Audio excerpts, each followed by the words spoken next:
मैं रोती रही, वह करता रहा। ये गंदा काम स्कूल टाइम पर से काफ़ी शरीफ हुआ करती थी। पढ़ने में ठीक था और आंखों पर चश्मा था, बालों में तेल हुआ करता था और घुटने तक से नीचे मेरी स्कर्ट पहना करती थी। मैंने 10वीं के पास भी मेरा चश्मा लेंस में बदल गया, स्कर्ट शॉर्ट हो गई और बाल ट्रिप हो गए। 12वीं में आते आते मैं स्कूल में काफ़ी पॉपुलर हो गई। कहने का मतलब है कि मैं एक भद्दी लड़की से खूबसूरत बन चुकी थी। बोर्ड का परीक्षा देने के बाद छुट्टियां बिताने के लिए अपने कज़न के यहाँ चली गई। एक दिन जब हम अपनी गाड़ी से जा रहे थे, तब रोड पर एक विंडो के सामने एक गाड़ी का शीशा धीरे धीरे उतरा। उसमें एक लड़का बैठा हुआ था जो लगातार मेरी तरफ घूरे जा रहा था। छुट्टियां खत्म हुई और मेरा रिजल्ट निकला, तभी मुझे एक अज्ञात नंबर से कॉल आया। मुझे बताया कि ये लड़का मुझसे कितना प्यार करता है। जैसे जैसे मैं ये शब्द सुन रही थी, मेरे दिमाग में उस लड़के का चेहरा घूम रहा था जो उस दिन गाड़ी के शीशे से घूर रहा था। ये लड़का वही था जो कोसनेवा इमेज के लिए जाना जाता है। मैं एक सिंपल और वर्जिल लड़की हूँ। मैंने सोचा कि मुझे इस लड़के के साथ डेटिंग करनी चाहिए और इसे बदलने की कोशिश करनी चाहिए। हमने मिलना जुलना शुरू किया। मुझे यह अच्छा लगने लगा। मुझे लगा कि इस लड़के के बारे में जो लोग बोलते हैं वह एकदम गलत है। कुछ दिन बीत जाने के बाद उनसे मुझे से पूछ लिया कि तुम वर्जिन हो। मैंने हाँ बोल दिया। उसने कहा मैं नहीं मानता क्योंकि तुम सारी लड़कियां हर वक्त यही बोलती हो। मैंने बोला ठीक है, कोई ज़रूरत नहीं भरोसा करने की, शादी के बाद तुम्हें खुद ही पता चल जाएगा। और वो मुस्कुरा दिया।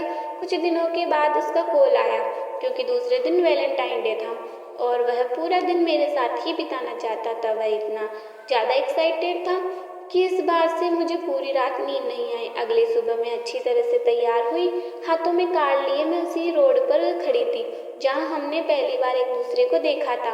उसने अपनी कार रोकी, मुझे फूल दिए, मेरे माथे को चूमकर बोला आई लव यू जान। रास्ते में मैंने उससे पूछा हम कहाँ जा रहे हैं। तब उसने कहा कि उसने मेरे लिए अपने दोस्त के घर पे एक मस्त प्लान बनाया है। देखते ही देखते हम एक बड़े से बंगले में पहुंच गए। मैंने देखा कि दरवाजे से एक लड़का निकला और वो दोनों एक दूसरे को आंख मारी और उस लड़के से बोला ऑल द बेस्ट भाई, एंजॉय। अब मुझे फूलों से सजे हुए रूम के अंदर ले जाया गया और किस करने लगा। हमने केक काटा। मैं उससे बोलने वाली थी कि मैं उससे प्यार करती हूँ क्योंकि वह मेरी लाइफ का पहला प्यार है, लेकिन वह मेरी जींस के बटन खोलने लगा। इतना बिजी था कि वह कुछ भी सुनने के तैयार नहीं था। मैंने बोला मैं अभी इस चीज़ के लिए रेडी नहीं हूँ, लेकिन वह चेक करना चाहता था कि मैं वर्जिन हूँ या नहीं। मैंने उससे लड़ने की कोशिश की, उसे दूर जाना चाहा, लेकिन उसने मुझे बिस्तर पर धक्का दे दिया।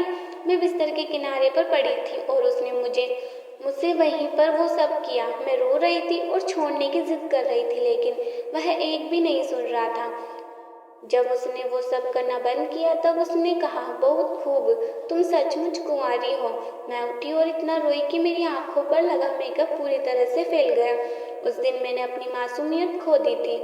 मैंने इस दिन की कभी कल्पना भी नहीं की थी। मैं खुद उससे ये सब बोलने वाली थी, लेकिन प्यार से स्टार्ट करता तो शायद उसे मैं ज़्यादा अच्छा लगता। इसके मेरे संतरे भी नहीं दबाए, सीधा वही सब करने लगा। कुछ सालों के बाद मैंने जिस इंसान से शादी की जिसकी पहले ही शादी हो चुकी थी, लेकिन मेरे से ये बात छुपाई गई। इस बार मेरे भावनात्मक रूप से वो सब किया गया था क्योंकि इस बार मैंने खुद को पूरी तरह से उसके हाथों में ही सौंप दिया था। मेरा पति था जो उसकी पत्नी मानती थी। सब चाहे मेरे साथ वो सब कर सकते हैं।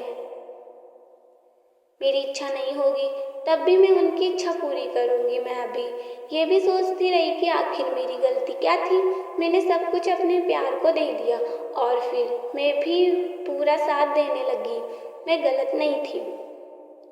तो दोस्तों, ये थी हमारी आज की वीडियो। अगर आपको अच्छी लगी तो लाइक करके एक प्यारा सा कमेंट जरूर कर देना और अगर आप चैनल पर नए हैं तो प्लीज़ चैनल को सब्सक्राइब जरूर कर दीजिएगा। धन्यवाद।